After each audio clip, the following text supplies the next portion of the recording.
Let's look into why the Cardinals rank ninth on ESPN's farm system rankings, as well as two major signings that are going to have a big impact on the potential trade of Brendan Donovan from the Cardinals. Thanks for tuning in to the St. Louis Cardinals Daily podcast. My name is Andrew Toysher, and every single year, ESPN puts out rankings of the top farm systems in all of baseball, and they had just come out this year and the last couple of years. Kiley McDaniel of ESPN has been the one leading these rankings and putting them out. He is formerly of Fangraphs, so those who are familiar with Fangraphs knows that they look at everything very analytically, try to assign numbers to basically everything, which I can appreciate. It gives context, it gives things an even playing field, and it helps making rankings. And so how Fangraphs and therefore McDaniel does it is that he'll assign a player value, a financial value to players, something to do with their skill level as a prospect, equating to financials, and then you can really even out in things like trades. You know, what would a player equal in terms of a contract? What's their surplus value are you gaining by having this prospect instead of having to sign him? Stuff like that. And McDaniel lays out his top farm systems and all of baseball. He ranks all of them, but specifically the Cardinals ranked inside the top 10 this year. They were number 9 in his rankings, and according to ESPN, we have 5 players in the top 100, which matches what MLB Pipeline also ranks. Is a little bit different from what Keith Law we just recently talked about of The Athletic ranked, but the Cardinals farm system got a lot of love from ESPN and Kiley McDaniel. With that, I encourage you guys to go find the article and read exactly what McDaniel had to say about our farm system and others. For reference, the top 10 farm systems in baseball, because I'm always curious about this sort of thing if you don't want to go find the article. Number 1, unfortunately, is the Brewers, and they have the number 3 prospect in all of baseball, which will surely come to cause problems for the Cardinals in the future when we're actually competing. But Jesus Made seems like a problem, along with Jackson Chourio, who they already have.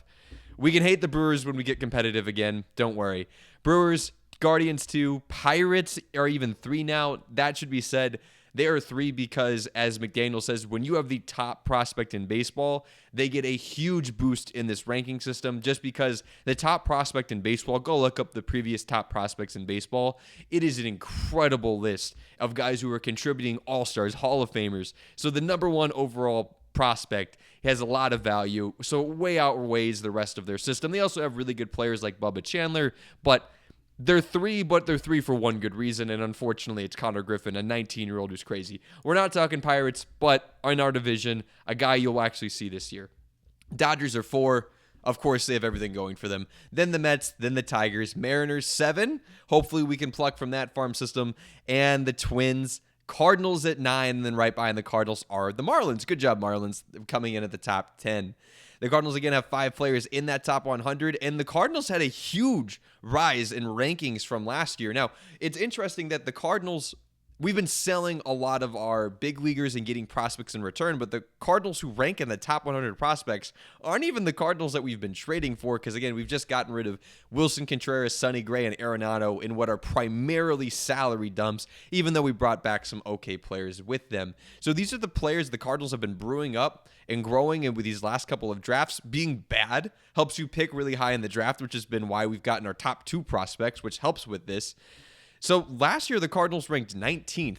Now we're number 9. The Cardinals are one of only 2 teams this year that are in the top 10, despite not being top 15 last year, not being in the top 15 last year. So a massive jump for the Cardinals all the way up to 9. And while McDaniel really loves these Cardinals prospects, I'm realizing just reading about other prospects and other farm systems, I think a lot of the Cardinals prospects are like, we have the prospects that hipsters really like. The community of, oh, look at this sneaky good prospect. He's really good. Keith Law said a lot of similar things about the Cardinals prospects of, these are guys no one else is talking about, but they're covering. So Weatherholt's a mainstream. Everybody knows J.J. Weatherholt, but he had a lot of love for guys like Raniel Rodriguez. But let's start with how he viewed J.J. Weatherholt. He had some good words to describe him, kind of similar to what Law and many others have said. But he said, quote, He might have the highest floor of any prospect in the top 100, and he still has all-star upside. We're just going to get an incredible hitter whenever Weatherholt breaks the major leagues. He's going to be a guy who is trying to hit 300 every single year, has a little bit of pop, is going to hit some doubles. We should be excited in Cardinal land for him. We talked plenty about Weatherholt, and we'll get to see him in the spring here really soon. I forgot to mention, 10 days until pitchers and catchers report to Jupiter, Florida. Get excited, folks. The next prospect he had a lot to say about was Roniel Rodriguez. And again, go to his article, read more about what he had to say about him. He said Rodriguez is, quote, the rare prospect with upside to be an average or better defensive catcher and hit 25 to 30 home runs annually. You look at Roniel Rodriguez's numbers, and I try not to get like over my skis, like over how good he could be. It's a 19-year-old who popped 20 home runs in limited time in lower-ranked minor leagues, in the lower parts of the minor league system. So it's insane power. That's an insane season that he just had. So I try not to get over the top about it because he's got a lot of time before he'll be up. You know, anything could happen. It's just 1 year in the minors. But Keith Law, Kylie McDaniel, MLB Pipeline, Baseball America, they're all in on Rodriguez and what he has to say, what he has to offer. And potentially with this Cardinals curriculum, he really could play catcher. And if you have a catcher who hits 25 to 30 home runs and he plays okay defense, that's an MVP caliber player potentially if he hits his high ceiling. Just because catcher is such a negative position typically offensively. If you have a good one, kind of like whenever Yachty was different because he was so good defensively that if he offered you any offense, that's when he was getting in the top 5, top 3 of MVP votings.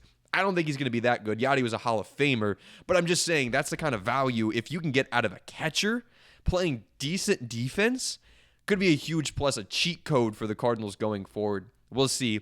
I love Rodriguez. So does McDaniel.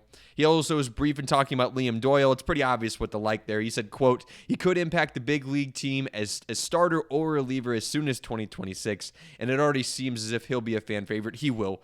Guys, if you haven't seen Liam Doyle highlights, go watch them. They're electric. He's crazy in the best way possible, and he pumps 100. I'm excited for the young man. And last guy he had the most to say about was Joshua Baez, because he's kind of the most under-the-radar prospect for people who aren't Cardinals fans, because, you know, he's a national writer, is McDaniel. He said he always has had all-star level raw tools and now has production to match it. When the Cardinals signed him out of the international pool there, it was all about, you know, look at how athletic this guy is. Look at what he could do. And last year he finally did it. He also said, quote, as long as he can hit 250, Baez might also hit 25 to 30 home runs in the big leagues. He's that kind of pop. He's that kind of player. Adolis Garcia is kind of what I see for him in Adolis Garcia's top seasons is what Baez could be. A guy who's just so big, so strong. If you can just hit for some average, you could be such an incredible contributor. Plus, he's athletic, can snag a couple more bags than Garcia could. So McDaniel loves the Cardinals system. We love our Cardinals system. Hopefully they turn into something and we get to see some of those guys contributing next year. Again, go read that article on ESPN if you guys want to get more details and see why other teams rank what they do. He's got a good analytical perspective on that. So highly encourage that.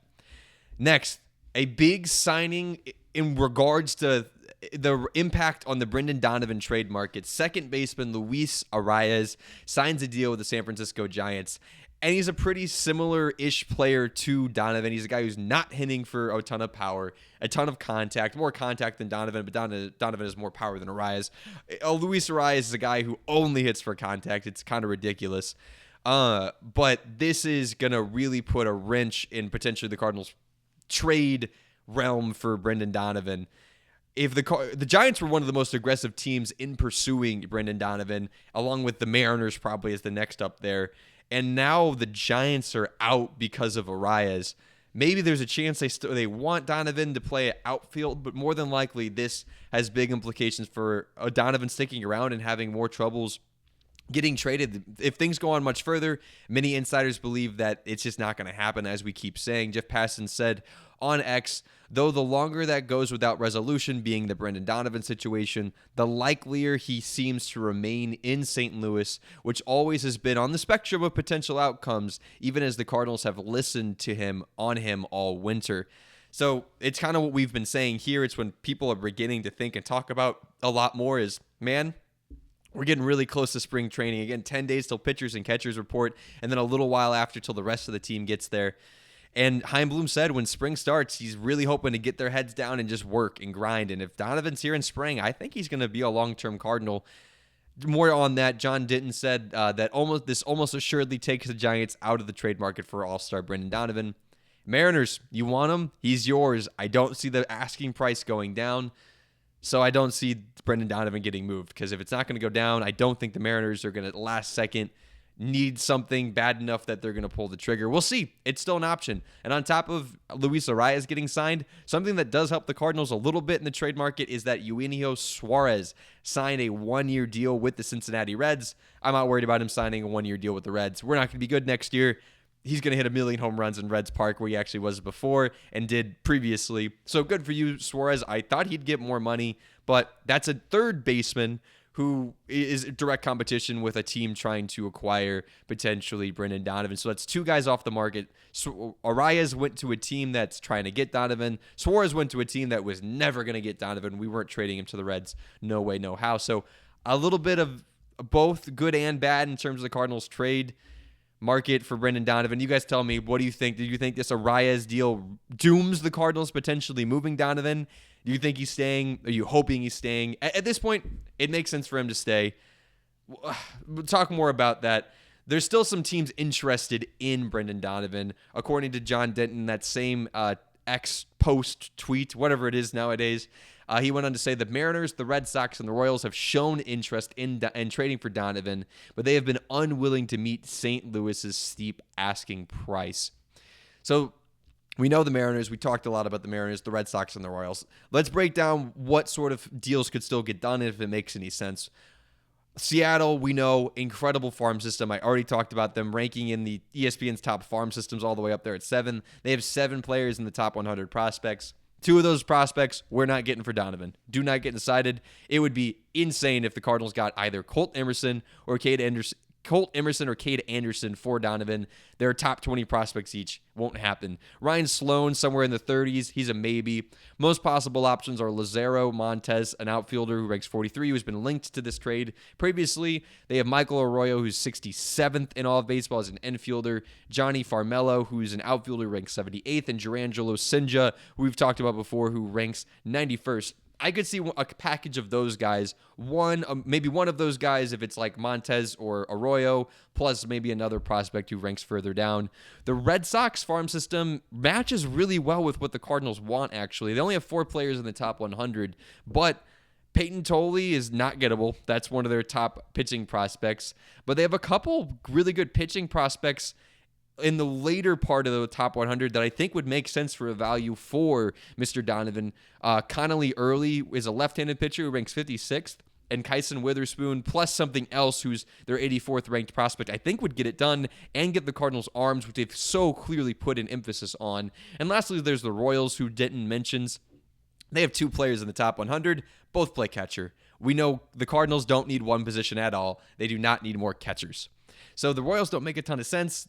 If we want pitching from them, they do have Noah Cameron, who's a rookie last year, who had a great season, 2.99 ERA in 138 innings and 7 years of control because, again, he was a rookie. The other guy that's been thrown out there is Chris Bubich. He had a great season. I think a good add to any team. He's only got 1 year of control, and I don't see the rest of the guys. The Royals trading wouldn't make sense. We're not getting Cole Reagans. I don't think Michael Wacha makes sense. Seth Lugo, again, doesn't really make sense for the Cardinals. So I don't know how a Royals deal gets done. I think the Red Sox could make some sense, and we already know there's a connection there with Bloom. You guys tell me, of those 3 teams, who do you think the Cardinals actually could get a deal done with? If we get one done at all, I'm on the boat. Brendan Donovan's probably going to be a Cardinal, and I don't think that's a bad thing. I don't think it's a misuse if he's still here. I'm an Indianapolis Colts fan, unfortunately, in the football realm, and the Colts were recently going through a bit of a rebuild, but they didn't trade away some guys. And the only reason I'm talking about this is because when they came out of the rebuild, quickly and suddenly, all of a sudden it was like, holy crap, that guy we didn't trade and we're upset we didn't trade. Well, when it was time to be a good team, it was nice to have a good player. And Donovan, I assume we can get an extension done with. That's an assumption. That's fair to disagree with, that we could actually do that. It's going to be nice to have a good player when it's time to be good, as well as a good guy in the dugout. So keeping Donovan we're not going to trade a guy at his peak value. So, if you're playing the stock market like that, maybe it's not a great thing, but having a good player around is not a bad thing, especially one that's not even 30 yet. So Donovan, probably staying a Cardinal. At least that's my opinion. You guys let me know what you think. Thank you for tuning into the St. Louis Cardinals Daily Podcast. Again, my name is Andrew Teuscher. Don't forget to subscribe. Appreciate you listening.